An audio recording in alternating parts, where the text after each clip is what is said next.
Now, I thought Adobe was supposed to be one of these companies that was threatened by AI, that AI could replace. Instead, they're using it. What exactly went on?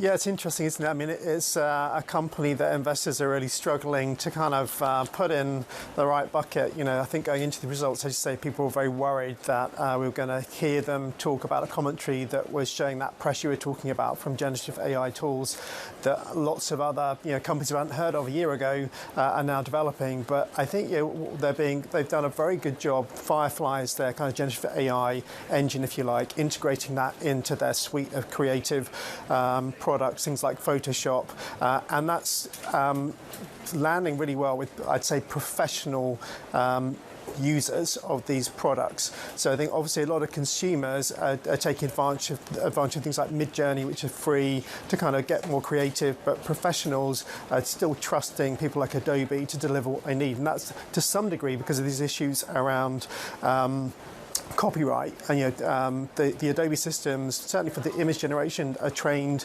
on a kind of copyright safe, if you like, environment, and that's giving confidence to business users that they're not going to suddenly land in some kind of legal issues further down the line. So the products are developing, are landing well. They're really taking advantage of their own investments in generative AI, but even I think in the consumer space, they showed signs overnight that actually they're getting some traction against some of those newer competitors. So yeah, I think this was definitely a surprise to the market in terms of the positive and upbeat commentary that the company provided.